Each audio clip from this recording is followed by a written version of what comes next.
3, 4주 동안 평안하셨습니까? 건강은 하십니까?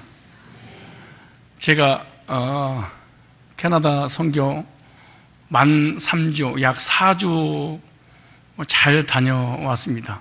얼굴 보니까 잘 다녀온 것 같습니까? 지금 거기는 밤이잖아요. 근데 시차가 13시간입니다.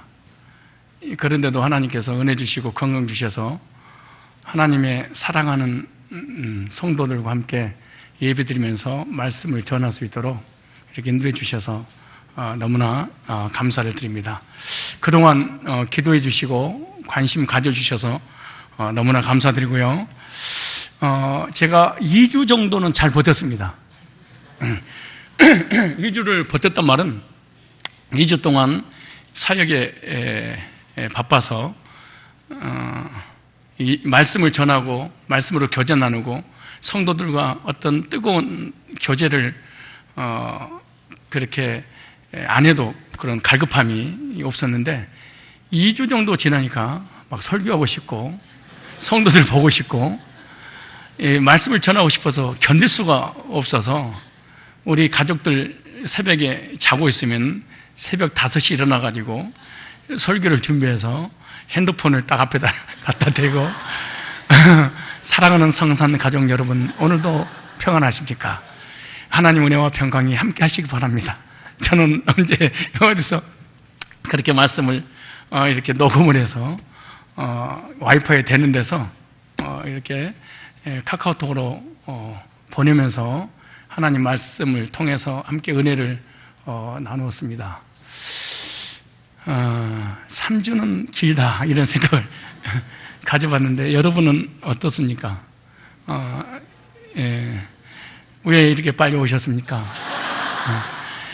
제가 그 3, 4주 동안 그 마음에 그 갈급함이 하나 있었던 것은 바로 교회에 대한 그리움과 성도에 대한 그리움이었습니다.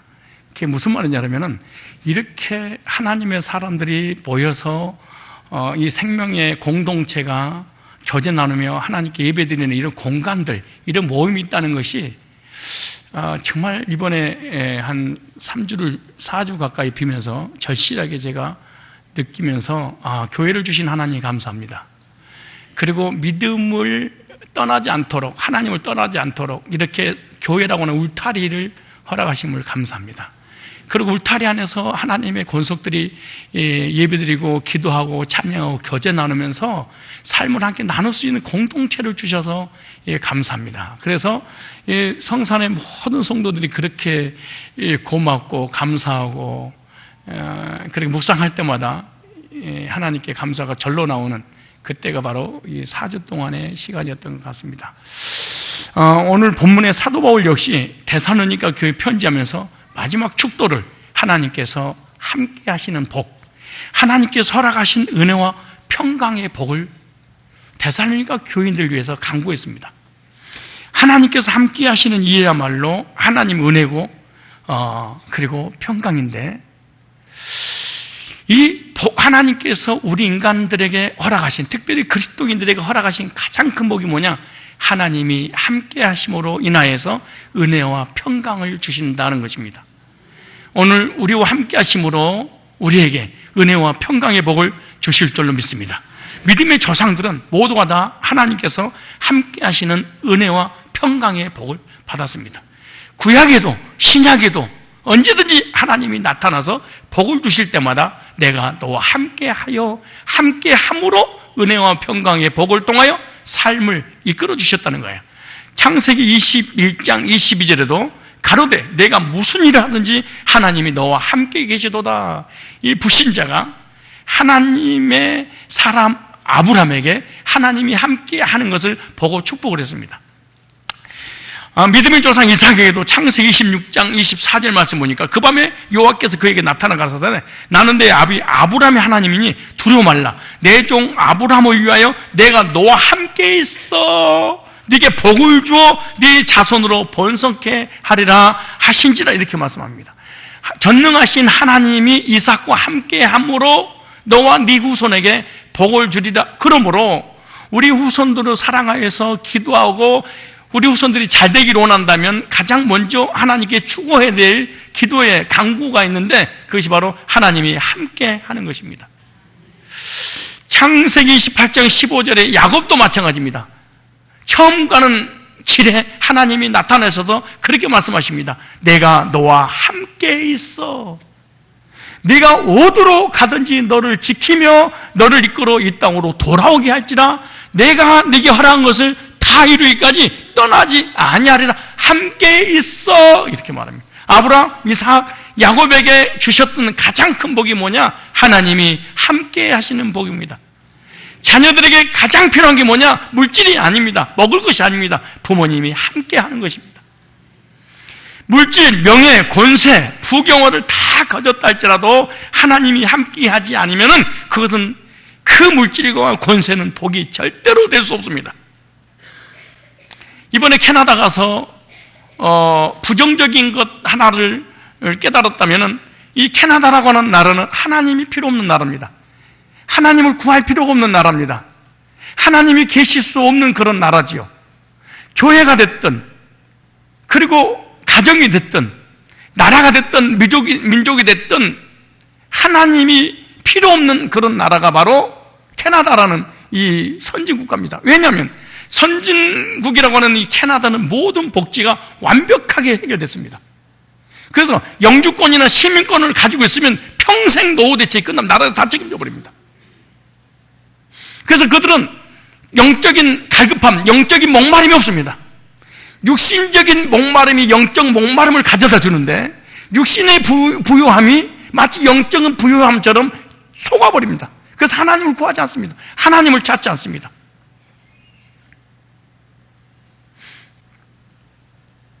가난은 축복이다. 심령이 가난한 자는 복이 있나니 천국이 저희 것이며 애통하는 자는 복이 있나니 저희가 위로를 받을 것이요. 하나님이 위로가 필요 없는 나라, 천국이 필요 없는 나라.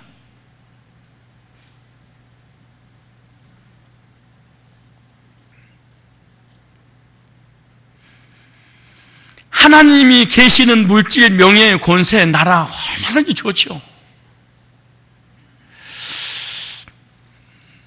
육신적인 목마름이 영적인 갈급함으로 이어져서 하나님을 찾게 되고 하나님 만나게 되고 구원받게 되고 정신적인 이 시달림이, 우울증이, 삶의 어려움이 주님을 떠나지 못하고 주님 곁에 있게 하는 것이 뭔 줄 아십니까? 우리들의 육신의 고난입니다. 그러므로 느낀 것이 있습니다. 이번에 가난은 저주가 아니고 축복이었다. 정신적인 시달림과 육신적인 질병과 삶의 어려움이 저주가 아니고 축복이었다. 이걸 깨달았습니다. 여러분, 우리가 하나님 어떻게 만났습니까? 영적으로 방황할 때입니다. 정신적으로 시달릴 때, 육신의 병입니다. 자녀의 문제 있습니다. 물질이 없습니다. 사업이 안 됐습니다. 이럴 때 하나님 목마릅니다. 하나님은 계십니까? 하나님은 누구십니까? 만나달라고.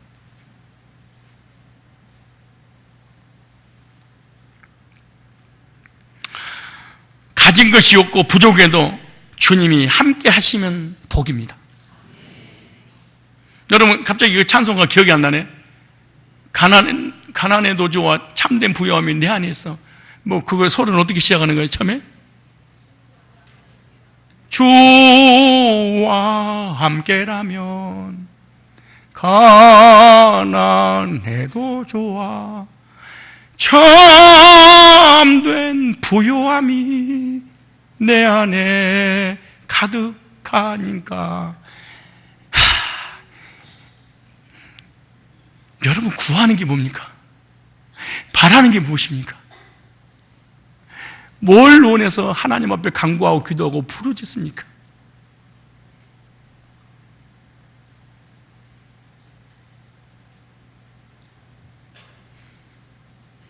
하나님께로부터 받은 복이 있는데 그것을 감당할 수 없다면 이 복은 걷어가야 됩니다.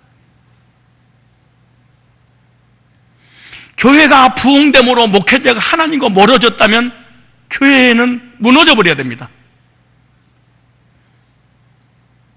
성도들의 삶이 부요함으로 하나님이 계시지 않는다면 이것이 저주가 되기 때문에 가지고 있는 건강, 물질, 부유함이 사라져야 됩니다. 그래야지 하나님이 찾아오시는 것입니다. 살아계신 전능하신 창조주 하나님께서 함께 하시는 것이 복 중에 최고의 복인 줄로 믿으시길 축복합니다. 그러므로 복인 줄을 아는 사람이 복 있는 사람이고 복 받은 사람입니다. 복을 복으로 모르는 것은 복이 아닙니다. 저주입니다. 그러므로 복이 무엇인지 아는 사람이 행복한 사람입니다. 오늘 이 시간 그리스도인에게 진정한 복의 의미가 무엇인지 깨닫고 하나님께서 주시는 복을 받아 누리시기를 주님의 이름으로 축복합니다.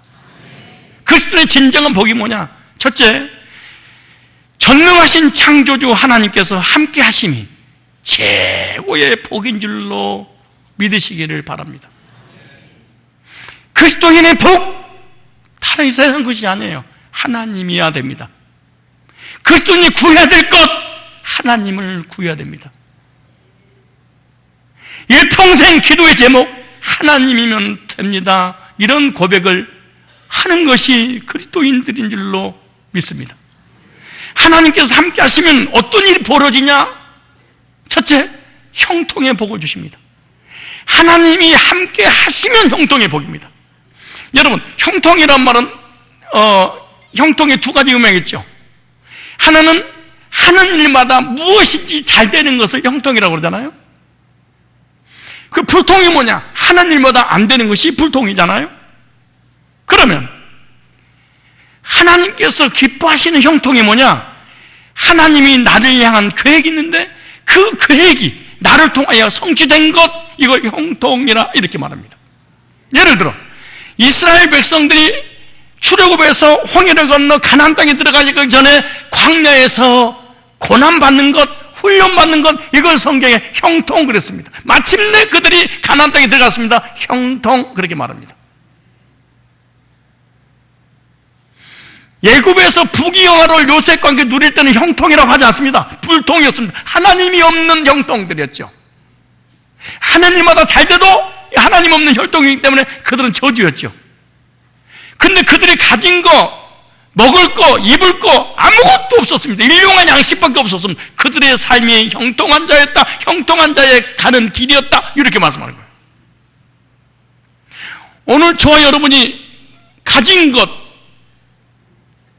그리고 건강, 남이 갖지 못한 모든 것을, 가진 모든 걸 나는 갖지 못했다 할지라도 주님이 함께 하셔서 하나님 뜻이 이루어지겠다면 형통인 줄로 믿습니다. 또 하나 예를 들어보면 요셉은 꿈을 꾸는 순간 형들에게 핍박을 받습니다. 그리고 웅덩이에다 빠쳐버립니다. 그때 물이 없으니까 죽일 수 없습니다. 그런데 마치 예굽의 상인들이 지나가자 그들에게 은 20냥의 노예로 팔아봅니다. 그래서 보디발의 집에 종살이 노예 생활했습니다. 근데 성경에서는 요셉을, 종살이 노예 생활하고 있는 요셉을 향해서 하나님이 함께함으로 형통한 자가 돼요. 여러분, 잘 먹고 잘 살면 형통할까요? 하는 일마다 잘 되는 게 형통할까요? 지금 요셉의 가는 길은 하나님의 계획이 이루어지는 그 길을 향해서 가고 있습니다. 종리를 향해서.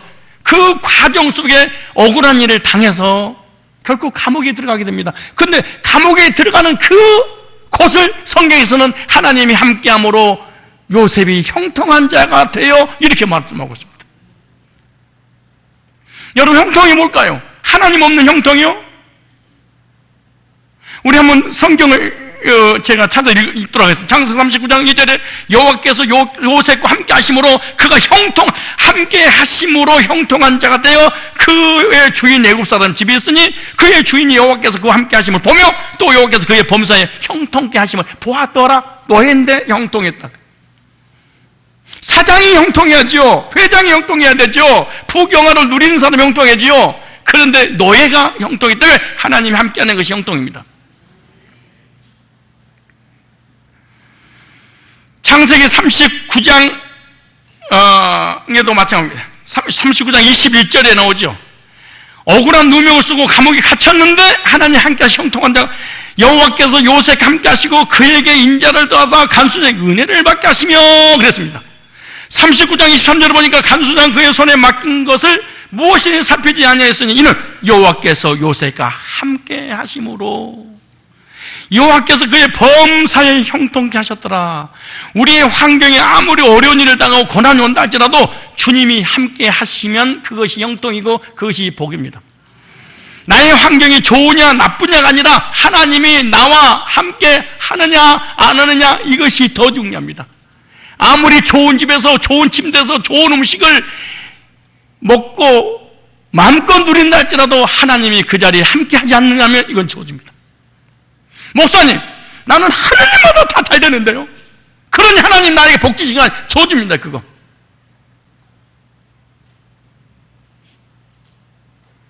이번에 카나다 가서 느낀 거 있습니다. 아, 카나다는 축복의 땅이 저주받은 땅으로 바뀌었구나.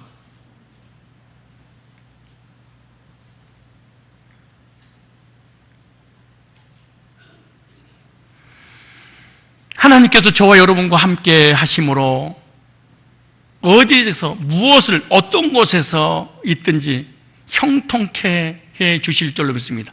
나를 향한 하나님의 계획이 섭리 가운데 이루어지는 것 형통입니다. 그리스도인의 가장 큰 복, 하나님이 함께하는 복인데 함께하면 형통케 되고, 두 번째 창대케 되고 강성해집니다. 함께하면 창대게 되고 함께하면 강성해집니다. 사무엘하 5장 10절에 이렇게 말합니다. 하나님이 다윗과 함께함으로 강성해. 보세요. 만군의 주 하나님이 다윗과 함께 계심으로 다윗이 점점 강대해졌다. 이렇게. 창세기 26장 24절 보니까 하나님께서 이삭과 함께 하심으로 번성케 되게 하셨다. 그렇게 말합니다.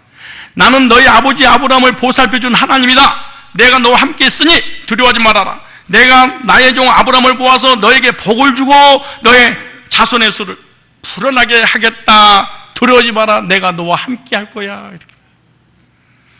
역대하 1장 1절에 보니까 하나님께서 솔로몬과 함께 하시니까 솔로몬이 창대게 됐습니다. 다윗의 아들 솔로몬의 왕위가 견고하여 가며 그 하나님의 왕께서 저와 함께 하사 심히 창대케 되었다. 함께 함으로 창대게 됩니다. 그리스도인의 복, 하나님 함께하면 어떻게 하면 세 번째입니다. 존귀하게 된다. 이렇게 말해요. 창대게 되고 싶습니까? 존귀게 되고 싶습니까? 형통게 되고 싶습니까? 그러면 하나님이 함께하면 됩니다. 사무엘하 7장 9절에 이렇게 말합니다. 솔로몬과 함께 하시니까 솔로몬이 존귀하게 되었다. 네가 어디를 가든지 내가 너와 함께해서 네 모든 대적을 네 앞에서 멸하였으니 세상에서 존귀한 자 이름같이 네 이름을 존귀케 하여 주리라. 다윗이죠. 솔로몬이죠. 하나님의 사람들의 특징은 존귀게 되는데 하나님이 함께할 때. 사무엘상 18장 30절에도 이렇게 말합니다. 여호와께서 다윗과 함께 계심을 사울이 보고 알았고 사울의 딸 미갈도 그를 사랑함으로 불릴 사람의 방백대 나오면 그들이 나올 때마다 다윗이 사울의 모든 신하보다 더 지혜롭게 행하며 이에 그 이름이 심히 기중이 되니라. 저 사람은 존귀하고 소중하고 귀중한 사람이야. 하나님이 함께 하시면. 그러므로 그리스도의 최고의 복은 하나님이 함께 하는 것이기 때문에 하나님을 구하시기를 바랍니다. 그리스도인의 가장 큰 복, 하나님이 함께하면 어떻게 되냐? 지혜롭게 된다. 이렇게 말합니다. 어떻게 돼요? 사무엘상 18장 14절로 15절입니다. 하나님께서 다윗과 함께 계시니 다윗이 지혜로웠다. 그 모든 일을 지혜롭게 행하니라 여호와께서 함께 계시니라. 사울이 다윗이 크게 지혜롭게 행함을 보고 그를 두려워하였으나, 사무엘상 3장 19절에 보니까 하나님께서 사무엘과 함께 하시니까 사무엘이 전하는 입에서 나오는 메시지가 하나로 땅에 떨어지냐고 성취됐다는 거예요. 사무엘이 전하는 그 입술의 모든 내용을 하나님이 책임졌다. 어떠십니까? 여러분의 입술에서 전해지는 모든 내용들이 하나도 땅에 떨어져 성취됩니까? 그럼 하나님이 함께 하신다는 증거입니다. 사무엘이 이렇게 말합니다. 사람의 여호와께서 그와 함께 계셔서 그 말로 하나도 땅에 떨어지지 않게 하셨다. 하나님이 함께, 여러분요, 잘난 체하고 교만할 거 없습니다. 가장 여러분이 귀중하게 여겨야 될 것이 뭐냐면 하나님이 저와 함께 합니까? 안 합니까?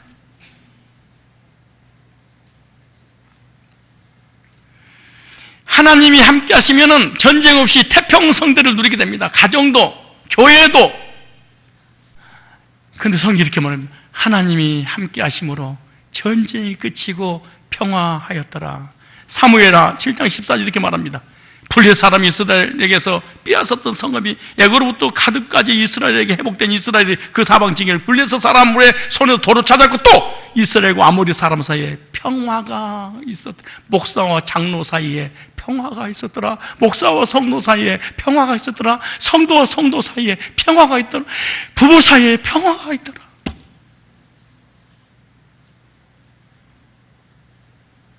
그리스도의 가장 큰 복, 하나님이 함께합니다. 하나님이 함께하면 평화를 주십니다. 여러분 가정이 평안하고 교회가 평안하고 민족이 평안하기를 원한다면 하나님이 함께하는 것을 구해야 됩니다. 5번입니다. 그리스도의 복, 하나님이 능력이 나타납니다. 사도행전 10장 38절을 보니까 능력이 어디서 나타나는 줄 아세요? 기여 주여 아버지 한다고 능력이 나타난 게 아니에요. 하나님이 나사렛 예수에게 성령과 능력을 기름 부어하셨습니다. 저가 두루다니며 착한 일을 행하시고 마귀에게 눌린 자를 모든 자를 고치셨으니 이는 하나님이 함께 하셨음이라. 영적으로 방황한 사람이 돌아오고 정신적으로 시달린 사람이 마음의 평안을 얻고 마귀에 눌린 자가 자유 얻는 것이 뭐냐? 하나님이 함께 하심으로. 영적인 방황이 끝나고 마음의 평안을 찾고 삶이 평화로운 인생을 살기를 원한다면, 그리고 이 모든 어둠의 세력으로부터 자유를 원한다면, 누리기를 원한다면, 해방을 되기를 원한다면 하나님이 함께 하셔야 될 줄로 믿습니다. 마가복음 16장 20절에도 이렇게 말합니다. 제자들이 나가 도로 전파세 주께서 함께 역사하사, 함께 역사하사 그 따르는 표적으로 말씀을 확실히 증거하게 하셨느니라 이렇게 말합니다. 그리스도인의 가장 큰 복, 하나님이 함께하는 복입니다. 목사님 잘 이게 이해가 안 되는데 그럼 이해가 되게 해주지요. 저는 하나님도 아니고 정말로 연약하고 부족한, 정말로 이 세상에 쓸모없는 존재잖아요. 사람이니까. 그러한 목사인데도 불구하고, 참 허울 많은 목사인데도 불구하고 3주, 4주를 떠나 있으니까 하나님, 목사님 3주는 너무 길어요. 중간에 돌아오게 하소서. 목사님 설교를 잘하냐 못하냐, 은혜를 끼치냐 못 끼치냐가 중요한 게 아니고 우리 목사님과 함께 한 것이 가장 큰 복이었다는 걸 깨달았습니다. 여러분에게 내가 해준 게 뭐가 있어요? 얻어먹기만 하지. 그럼에도 불구하고 함께 하는 것, 이것이 가장 중요한 거죠. 우리가 하나님 앞에 구할 게 뭡니까? 하나님이 함께 해야 되겠습니다. 아니, 목사도 3주만 떨어져 있으면 보고 싶고 그리고 싶어서 우리 목사님 혹시 캐나다에다 개척하신 거 아니에요? 양들을 버리는 목회자가 이거 3주는 너무하잖아요. 1주는 봐줘도 3주, 4주가 뭡니까, 하나님? 아니 똥오줌 싸는 허물과 쥐약이 투성인 목회자도 함께하기를 그렇게 원하는데 우리 하나님은 어쩌겠습니까? 생각해, 우리 하나님은. 여러분, 하나님과 얼마나 비어 있었습니까? 몇 주 헤어져서. 여러분, 하나님과 하루가 헤어졌습니까? 1주 헤어졌습니까? 한 달 헤어졌습니까? 1년이 헤어졌습니까? 하나님과 만났다 헤어진 지가 지금 몇 년 만입니까? 6번째, 어떤 환경 가운데서도 하나님이 함께 하시면 지키시고 보호해 주십니다. 다니엘서 6장 보니까 사자굴에 다니엘이 들어갔는데 사자를 봉해버렸습니다. 하나님이 함께 하셨다 이렇게 말합니다. 다니엘서 3장에 보니까 사드락과 메삭과 아벳느고가 불문불에 들어갔는데 타지 않았다. 왜? 사람 같은 이가 함께 했다? 예수님이십니다. 보호해 주신 것입니다. 7번째입니다. 하나님이 함께 하신 복입니다. 디모데후서 4장 17절로 18절 보니까 주께서 내 곁에 서서 나를 강건케 하시면 건강의 복입니다. 여러분, 서울에서 학교 나온 인간을 치고 진짜 믿음을 가지고 있는 사람 몇 명이나 봐. 옆 사람 봐봐봐. 혹시 외국에서 나온, 외국이래. 예를 들어 서울에서 나온 혹시 성도들과 옆에 앉아있는 거 봐봐봐. 두말할 것도 없이 믿음 없습니다. 진짜입니다.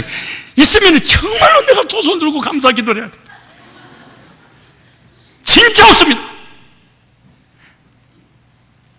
근데 목사님 내 옆에 있는 사람은 은혜밖에 없어요. 좀 무식합니다. 그 사람은. 이 사람은 오직 주님 없이면 안 되니까.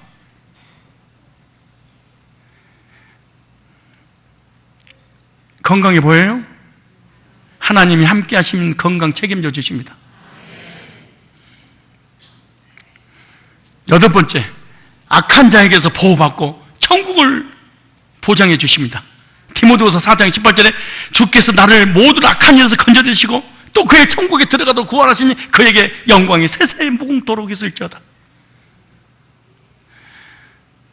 이 땅에서 모든 이단으로부터 보호해주고 모든 어둠의 권세로부터 보호해주고 그리고 천국까지 보장해 주신다. 하나님이 함께 하셔서.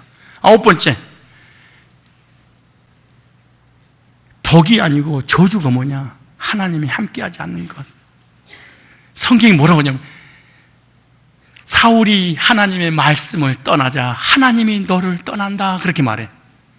하나님의 신이 떠나니까 그렇게 성령의 은사를 받아서 예언을 했던 그 사울이 악령 들린 무당한테 찾아가서 예언 기도를 받습니다. 내가 이걸 놓고 우리 교인들 목사하면서 뭘 깨닫냐? 복음을 듣다가 복음을 떠나면 반드시 불신자, 율법주의, 신비주의 아니면 이단한테 넘어간다는 깨달았어요. 복음이 우리를 지켜주는 것이지 어떤 우리의 믿음과 어떤 능력이 지켜주는 게 아니고 복음이 우리를 구원했고 복음이 우리의 인생과 우리의 삶을 지키고 복음이 이단으로부터 지키고 어둠의 권세로부터 지키고 그리고 불신자 안 되도록 하나님 막아주시는 거예요. 뭐가? 복음이. 사울에게서 주님이 떠남으로 사울이 저주를 받습니다. 사랑하는 성산 권속들에게 전능하신 하나님이 함께 하심으로 이 8가지 복을 주실 줄로 믿습니다. 그러므로 이 8가지 복을 개념을 정리하면서 이렇게 생각하세요. 하나님이 나와 함께 하는가 함께 하지 않는가. 이 8가지 중에 내가 빠져버린 게 무엇일까? 하나님이 함께 하신 증거가 열매로 나타났구나. 이 열매를 통해서 하나님 나와 함께 하고 우리 교회와 함께 하는가 안 하는가 확인해야 됩니다. 생사복을 주관하신 하나님이 함께 하시는 것이 복 중에 최고의 큰 복인 줄로 믿으시기 바랍니다. 그렇다면 전능하신 창조주 하나님께서 이런 복을 주시는데 누구와 함께 하느냐? 이게 중요합니다. 첫째, 하나님의 약속이 있는 자와 함께 하십니다. 이게 중요합니다. 우리 기독교 개혁, 이 마틴루터가 종교개혁을 기키고 난 다음에, 그것뿐만 아니라 성경에서 하나님과 우리의 관계를 계약신학이라고 그럽니다. 계약신학. 그 다음에 그걸 따르는 사람을 계약신학이라고 합니다. 무슨 말이냐? 하나님이 우리에게 말씀을 주시면 우리는 그 말씀을 근거해서 하나님 앞에 믿음을 갖게 하는 것입니다. 주여 주여 아버지 믿습니다. 주여 주여 아버지 이런다고 되는 것이 아니고 하나님의 약속인 계약서를 나의 것으로 주장하는 것입니다. 그러므로 믿음이라고 하는 것은 약속을 믿는 거예요. 뭘 믿는 것? 약속을 믿는. 그래서 창세기 28장 15절에도 야곱에게 하나님이 약속을 주시고 약속을 믿었기 때문에 야복강에서 그 죽음 직전에 하나님 나와 함께 하셔서 지켜준다고 약속하셨잖아요. 약속을 붙잡고 기도해서 그 위기를 모면하게 된 거지요. 꿈이 있는 요셉과 함께 하나님이 하셨습니다. 하나님께서 요셉에게 비전을 주셨고 요셉은 그 꿈과 비전을 가지고 있었기 때문에 그 꿈과 비전을 이루시려고 주님이 늘 함께 하셨죠. 기독교는요, 하나님께서 주신 약속을 믿음으로 받는 겁니다. 다르게 말해서, 그러므로 하나님께서 내게 주신 약속이 없는 사람 믿음 자체가 없는 거죠. 약속은 두 가지죠. 하나는 영적인 무조건적인 약속, 또 하나는 조건적인 약속. 무조건적인 약속은 구원에 관한 것, 영생에 관한 것, 내세에 관한 것, 육적 약속, 삶에 관한 것. 무조건 약속은 무조건 은혜로 베풀어 주신 거고, 조건적인 약속은 이렇게 하면 내가 복을 주겠다, 그 약속을 담는 거지 않겠어요? 두 번째, 단을 쌓는 자와 함께 하십니다. 믿음의 조상들이 하나님께 단을 쌓을 때 주님이 늘하게, 그러니까 아브라함, 이삭, 야곱은 어디로 가든지 무엇을 하든지 제일 먼저 했던 일이 뭔지 아십니까? 하나님 앞에 단을 쌓았더라. 단을 쌓고 난 다음에 언제든지 여호와여 라고 이름 부를 때 그 하나님께서, 창조주께서 단을 쌓는 그곳에 임재하셔서 복을 주신 것입니다. 아브라함, 이삭, 야곱, 다윗도 마찬가지요. 하나님 앞에 범죄하고 저주가 임할 때 예배의 단을 쌓을 때 저주의 칼을 하나님이 거뒀다. 그럼 저주가 해결되는 게 뭐냐? 바로 하나님 앞에 단을 쌓고 예배 드릴 때 모든 저주가 끝나는 거예요. 솔로몬이 왕이 되고 난 다음에 제일 먼저 하는 게 뭔지 아십니까? 하나님 앞에 예배 1천 먼저 드렸잖아요. 하나님께서 너무너무 기뻐서 찾아오셨습니다. 솔로몬아, 내가 너에게 무엇을 해줄꼬? 하나님께서 맡겨주신 양떼들 재판 잘하기로 원하니 저에게 하나님 지혜를 주십시오.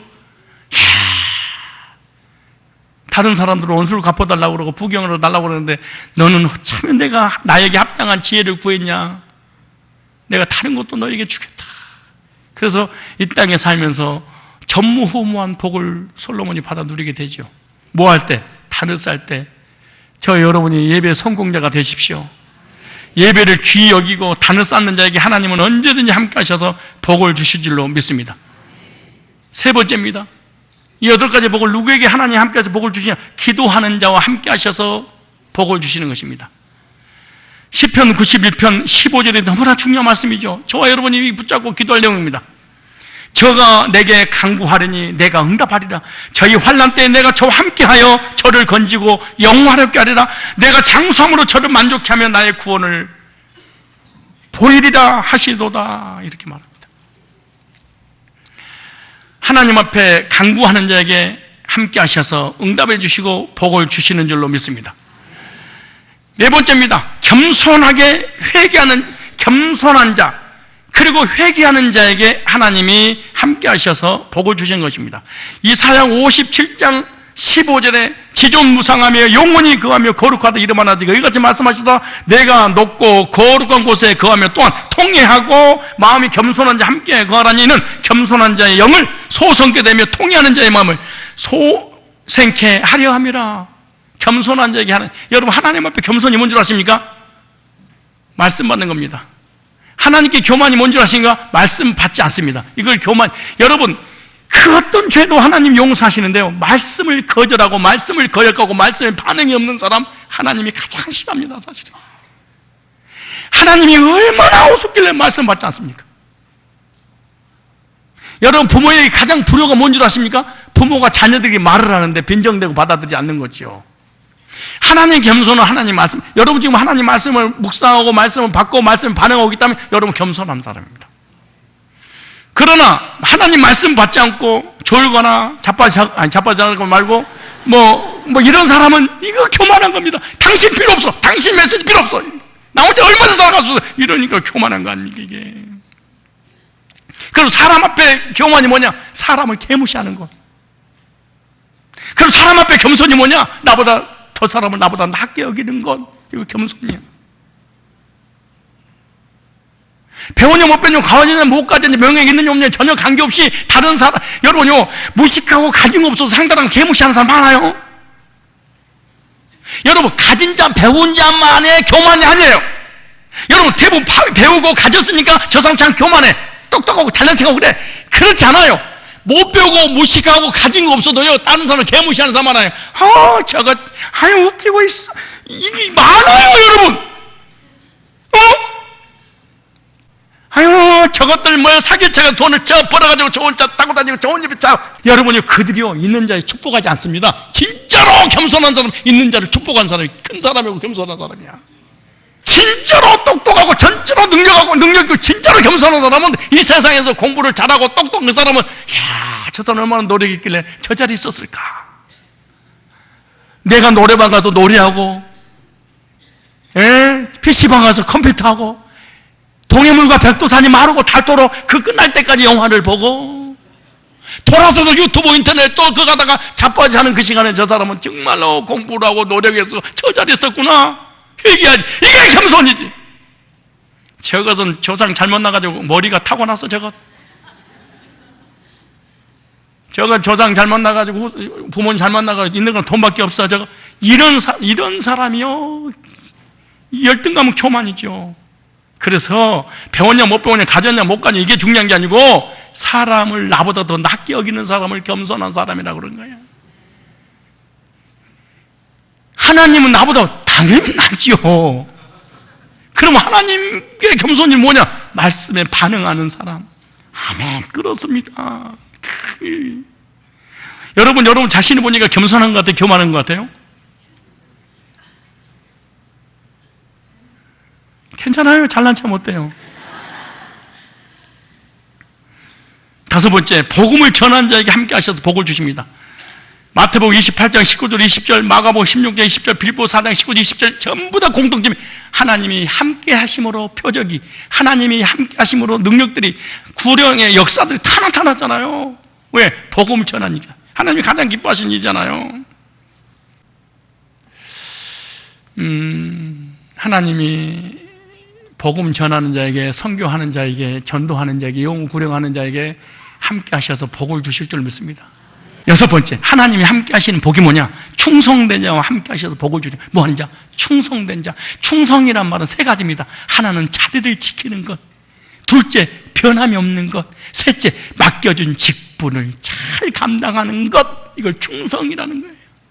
충성의 반대가 뭐예요? 잘해, 없어. 충성의 반대가 뭐예요? 시키지를 안 해. 충성의 반대가 뭐예요? 뭐예요? 충성의 반대는 반대지. 반대하지 마시고, 아무튼, 변함이 있으면 안 돼. 사람이 변하는 게, 이게, 하나님이 복을 주고 싶어도 줄 수 없어요. 변함이 없는 사람, 자리를 지키는 사람, 맡겨준 사역을 잘 감당하는 사람, 이것이 진짜 충성된 자예요. 시편 101편 6절에 이렇게 말합니다.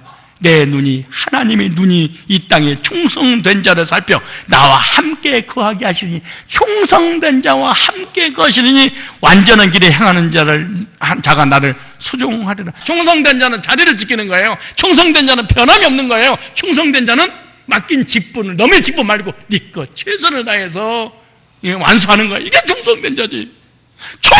이게 충성이 아니야. 충성된 자와 하나님이 함께 하셔서 충성되는 나를 계속 섬기리라, 이렇게 말합니다. 일곱 번째, 하나님이 저를 건축하는 자에게 함께 하셔서 복을 주십니다. 예수라 1장 3절에 이스라엘 하나님 참신이시라, 너희 중에 무릇 그 백성된 자는 유다 예루살렘 올라가서 거기 있는 여호와 전을 건축하라. 너희 하나님이 함께 하시기를 원하노라. 스룹바벨 성전을 건축할 때 하나님이 함께 하신다. 역대상 28장에 보면 솔로몬 성전을 건축할 때 하나님이 함께 하셔서 예배당을 완공하게 하셨더라. 함께 하는 거예요. 마지막입니다. 여덟 번째, 하나님이 기뻐하신 일을 행하는 자에게 함께 하십니다. 하나님이 기뻐하시는 일이 뭐냐? 구속사에 참여하는 사람입니다. 구속사는 하나님께서 예수님을 통해 십자가의 구속을 완성하신 그 구속사역을 다른 사람에게 복음 전해 영혼을 구령하는 하나님이 너무너무 기뻐하는 일이잖아요. 요한복음 8장 29절에 나를 보내신 이와가 나와 함께 하시도다. 그가 항상 그의 기뻐하시는 행함으로 나를 혼자 두지 아니하시리라. 하나님께서 절대로 혼자 두지 않습니다. 영혼을 구령하고 양육하고 선교하는 교회와 성도들에게 함께 하셔서 복을 주실 줄로 믿습니다. 그러므로 8가지 복을 누리기를 원한다면 나는 이런 사람이 되어야 되겠다, 다짐을 하셔야 될 줄로 믿습니다. 결론입니다. 복 중에 최고의 복은 하나님이 함께 하시는 것이 최고의 복입니다. 우리 기도와 간구는 전능하신 창조주 하나님께서 함께 하심을 구해야 되고, 하나님께서 함께 하시는 삶을 살 때 우리 하나님이 기뻐하셔서 책임지시고 복 주시고 인도하신다는 사실을 명심하시고 여러분의 기도 제목 첫 번째, 하나님 나와 함께하여 주옵소서. 함께 하시면 나머지가 다 되는데 하나님은 함께하지 않고 다른 것을 구했던 것을 용서하시고 하나님의 얼굴을 오는 것도 하나님 죄를 경험하기를 원합니다. 하나님 함께하여 주시옵소서. 이런 은혜와 평강이 여러분에게 함께하시기를 주님의 이름으로